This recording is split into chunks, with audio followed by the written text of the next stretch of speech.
Estamos estudiando varios condenados por parapolítica.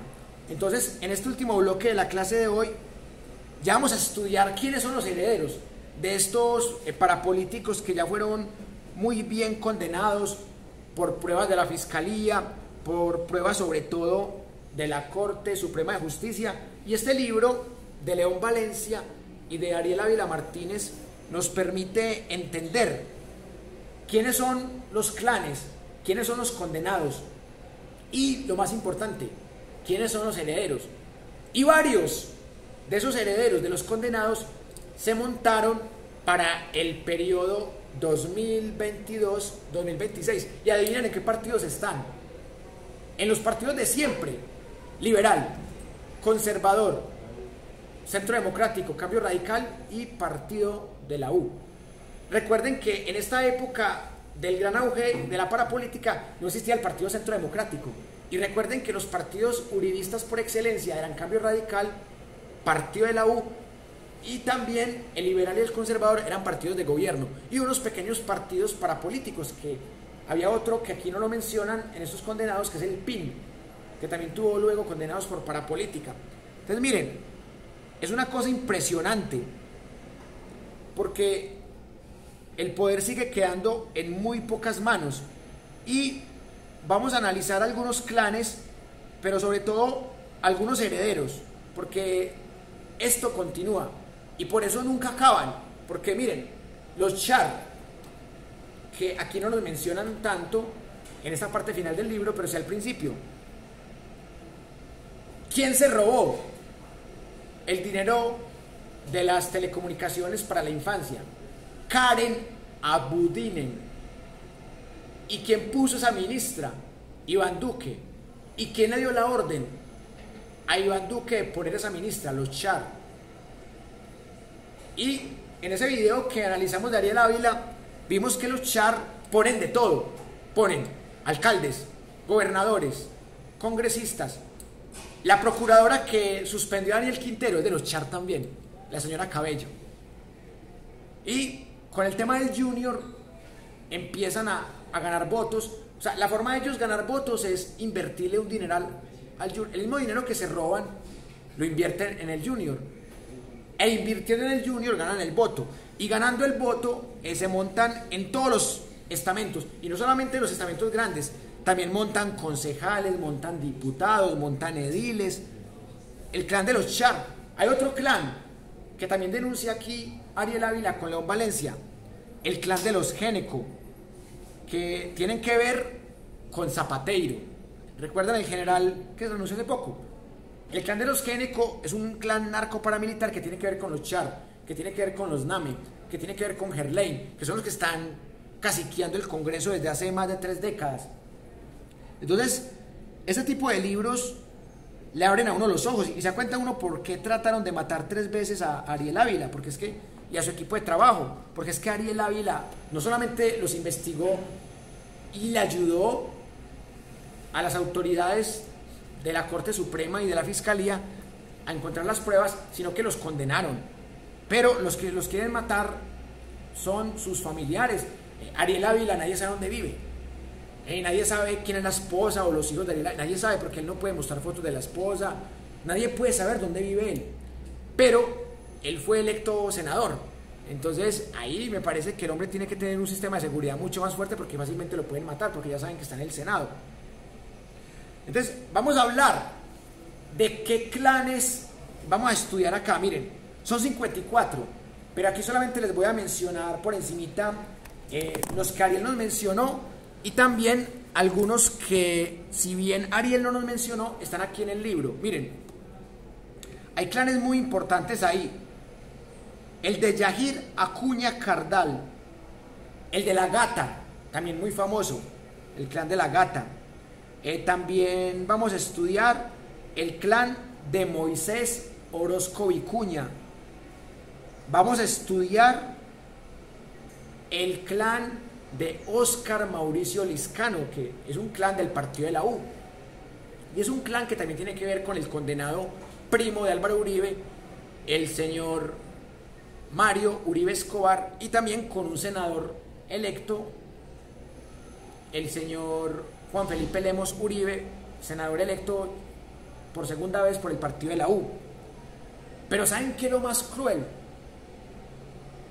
Que el partido de la U es partido de gobierno, es decir, está a favor de Petro. Entonces, hay gente que ya se siente traicionada por Petro, porque a Petro le pueden perdonar que se una con los verdes, como Ariel Ávila, que es un verde. Pero Petro hizo un pacto histórico también con gente de la U, por Roy. O sea, Roy es el puente con estos clanes. Por eso el personaje más cuestionado, pues aparte de Armando Benedetti, es Roy, que es presidente del Senado. La pregunta que es lícito hacernos: ¿cómo va a combatir Petro esos clanes si esos clanes están metidos en el Congreso y si se declararon partido de gobierno? Porque combatir los clanes del Centro Democrático, fácil, porque son oposición. Combatir los clanes del Partido Conservador, fácil, porque algunos están en oposición, otros no. Bueno, no es tan difícil. Pero ¿cómo va a combatir Petro a los clanes del partido de la U? Y a los clanes de Cambio Radical, que aquí hemos mencionado varios, que en estos momentos están con Petro. Entonces, tremendo reto se viene para el país. Es un asunto delicado. Y recuerden lo que dijo Ariel Ávila, que de los 54 clanes, habían 45 con Federico. Entonces, ¿con quién estaban los otros 9? Ahí están, si estaban con Rodolfo o con Petro. Estaban repartidos entre Rodolfo y Petro. Los otros, y ya cuando Federico perdió, todos los de Federico se le pegaron a Rodolfo. Entonces, lo volvieron corruptolfo, ¿sí o no? Al pegarse de todos esos clanes. Entonces, mire que es que gobernar es una cosa muy difícil. Por ejemplo, aquí hay otro clan, los Aguilar, que Ariel Ávila los ha denunciado. También está el clan de Besaile, el clan los Géneco, el clan de los Nader, el clan de los Blel, el clan de Dilian Francisca Toro del Valle del Cauca, el clan de los Acosta, el clan de Sara Piedrahíta, el clan de los Bedoya. O sea, son muchos. Pero yo solamente les dije 52.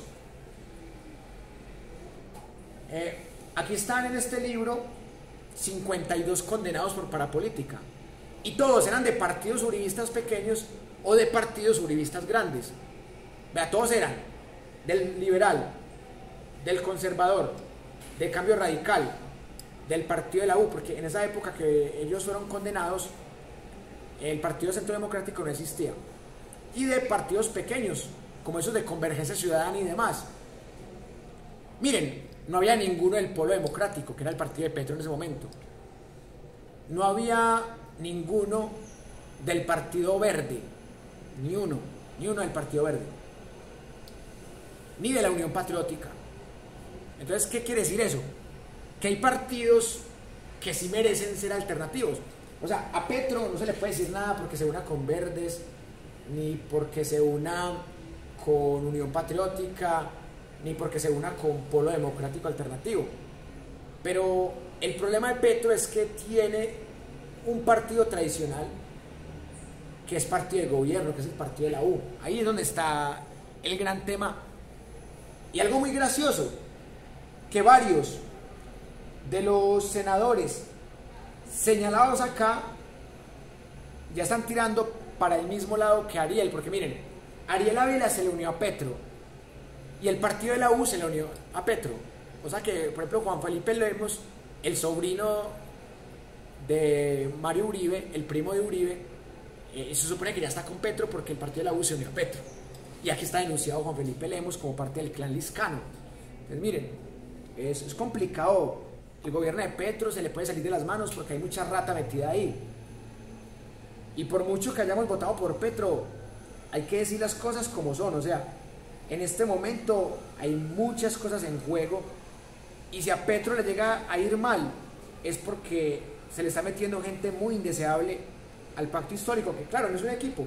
Se supone que el pacto es para diferentes, pero una cosa es meter a alguien del Partido Verde o del Polo que tenga diferencias conceptuales con Petro a meter a alguien que tenga diferencias éticas con Petro. Vean, aquí están los del partido de la U, que en este momento ya son disque partido de gobierno. Hay que tener mucho ojo con eso. Bueno, yo les prometí que iba a hablar de los herederos. Entonces, vamos a hablar un poquito de los herederos, de los que gobiernan en cuerpo ajeno, para que ustedes vean esta investigación tan profunda que hizo este equipo de trabajo, que no solamente es Ariel Ávila, que es el señor Carlos Montoya Celi, Juan Diego Castro León, Ruth Camila Obando y Luis Carlos Martínez, esto del equipo de Ariel Ávila. Este capítulo número 2 se llama La herencia de la parapolítica. Les voy a leer un párrafo que me parece muy interesante para que entendamos qué es eso de gobernar en cuerpo ajeno y cómo los clanes se van heredando y meten a la cárcel a unos, pero se reproducen como cucarachas y gobiernan en cuerpo de otros. Hay un párrafo aquí que me parece bastante contundente en ese sentido.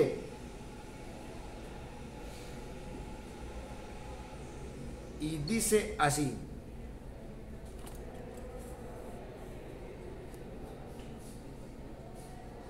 otra de las variables es el de clientelismo.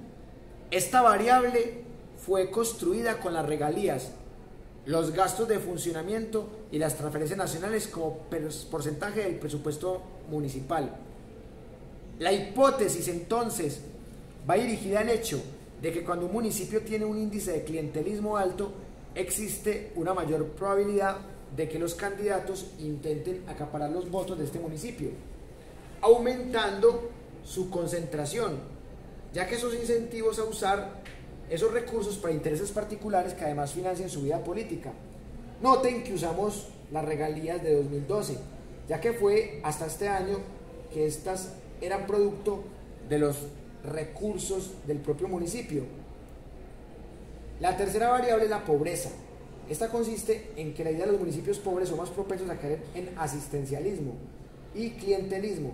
Por lo tanto, los políticos con más fondos podrían aprovecharse de esta situación y aumentar su concentración en dichos lugares. Entonces, ahí tenemos dos variables, pero quiero que empecemos con otra variable que aquí denuncia Ariel Ávila, que dice: en la medida que el escándalo de la parapolítica se destapó por las concentraciones de votos superiores al 70%, en la actualidad la estrategia ha cambiado. Ahora se utilizan métodos diferentes al proselitismo electoral, como la financiación ilegal de campañas o la inyección de grandes sumas de dinero. Con estas estrategias indirectas, como se verá en el capítulo de casas políticas, hace que la diferencia de votos no sea tan marcada, pues si bien la estrategia apuntaba a que uno de los candidatos a la Cámara o Senado obtuviese la mayoría de votos sufragados en los municipios determinados para los demás candidatos también obtendrían un porcentaje de los votos. Claro está que en mayor medida así se tornaría más complicado para los analistas y la justicia comprobar la existencia de distritos electorales previamente establecidos por los candidatos.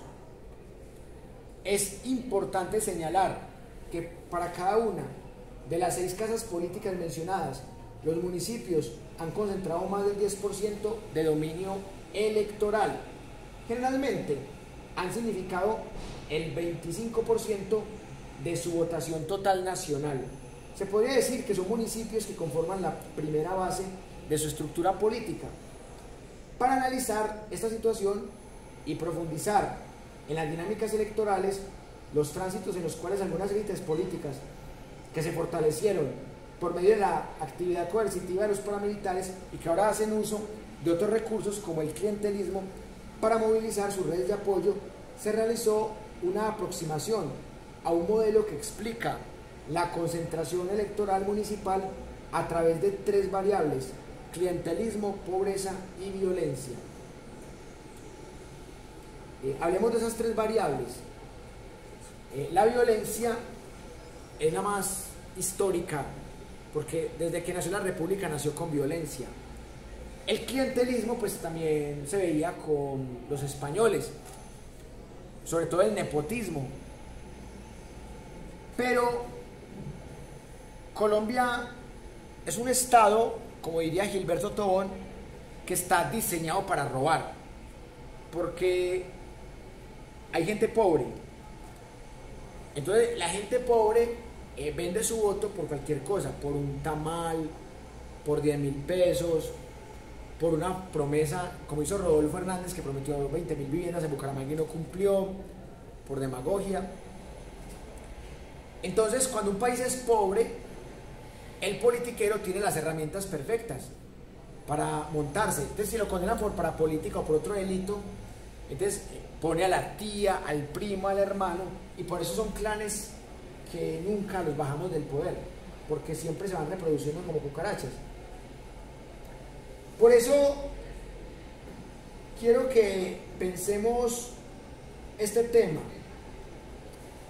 de los herederos desde un último párrafo que también me parece bastante interesante para entender por qué este sistema hay que tumbarlo en 4 años.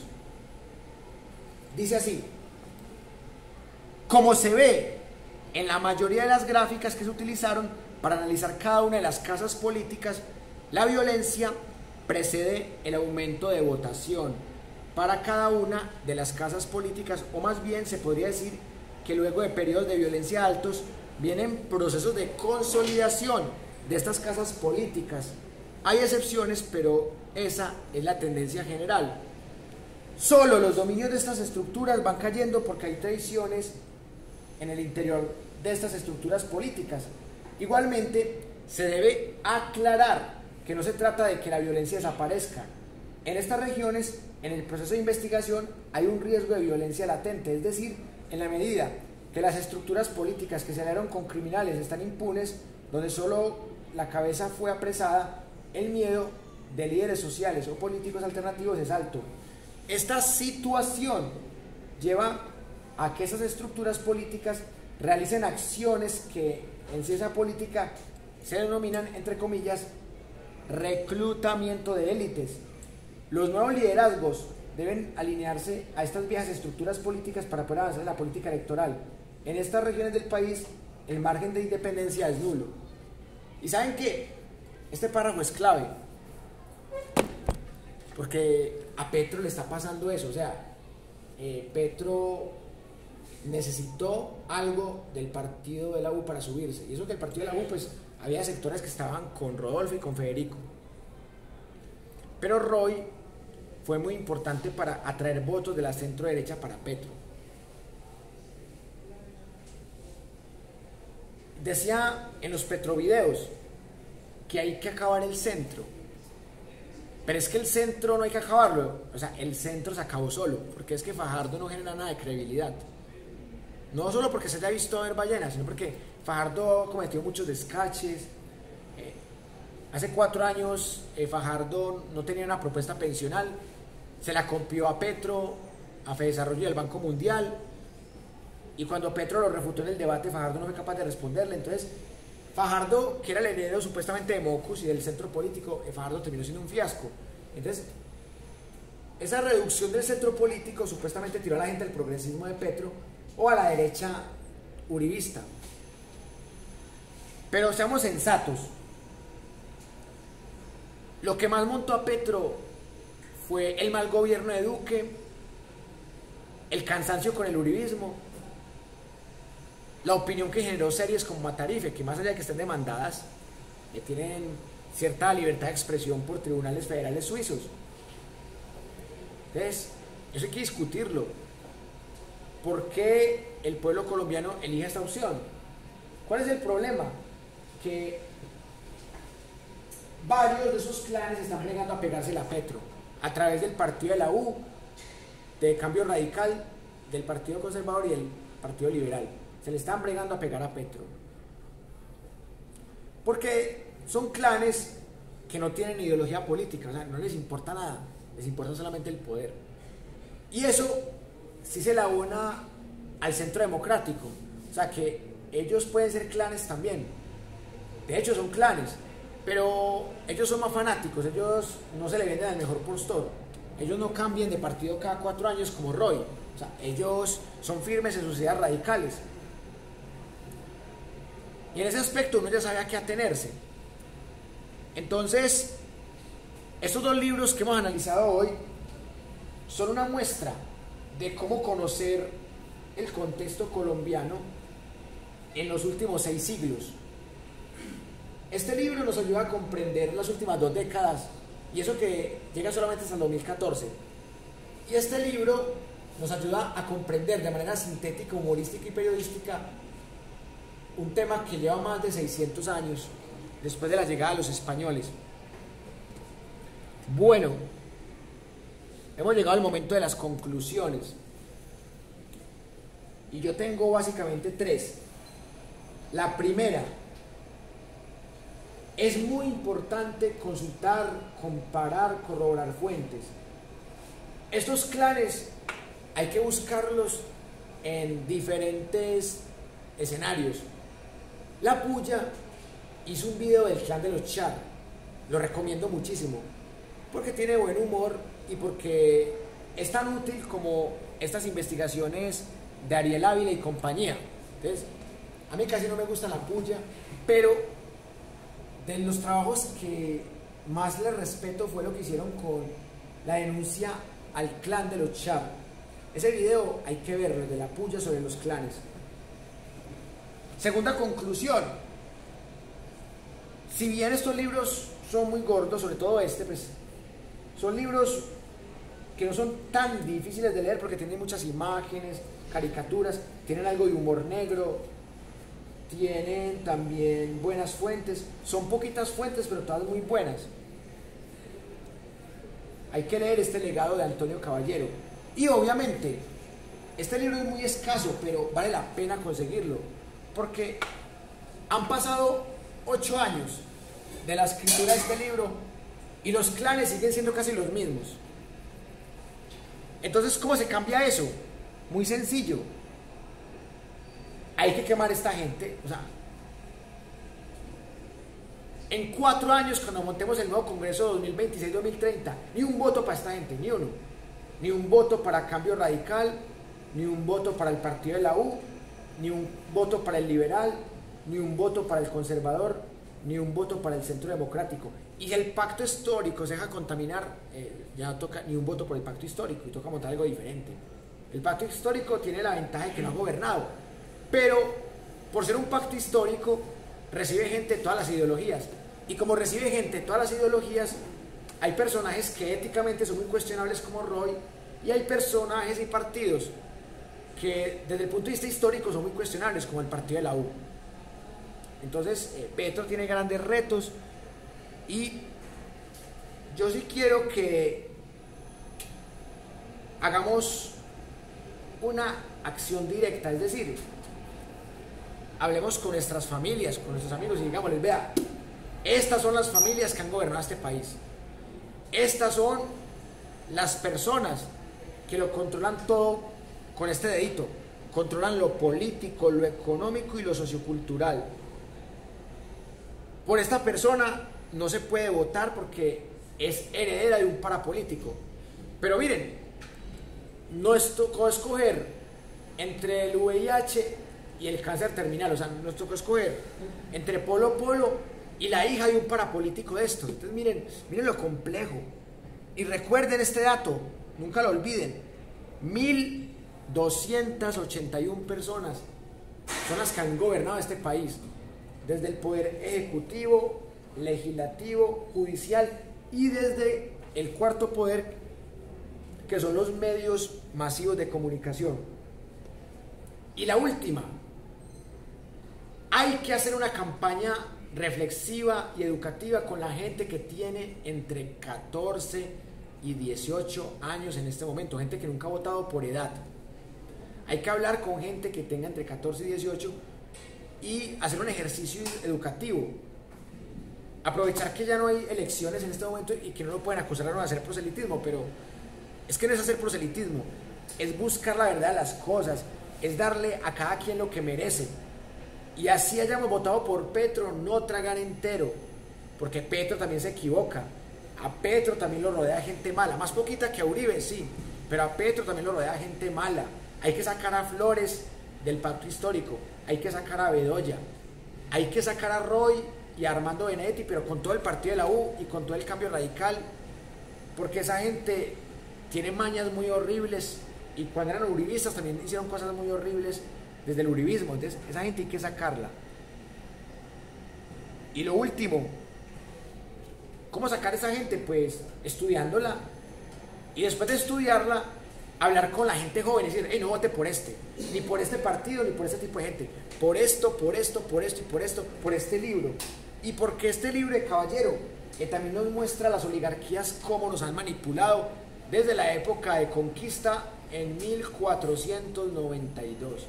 Y eso no fue ningún descubrimiento de América, eso fue una imposición de una cultura a otra, de una cultura que también ya era dominante con algunos caciques indígenas.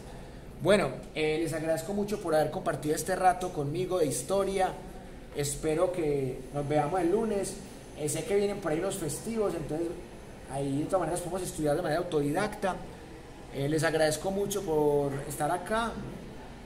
Estos libros espero que en algún momento estén en sus bibliotecas, porque yo sé que les van a servir para abrir muchos ojos. Bueno, nos vemos el próximo lunes a las 8 de la mañana. Hasta pronto.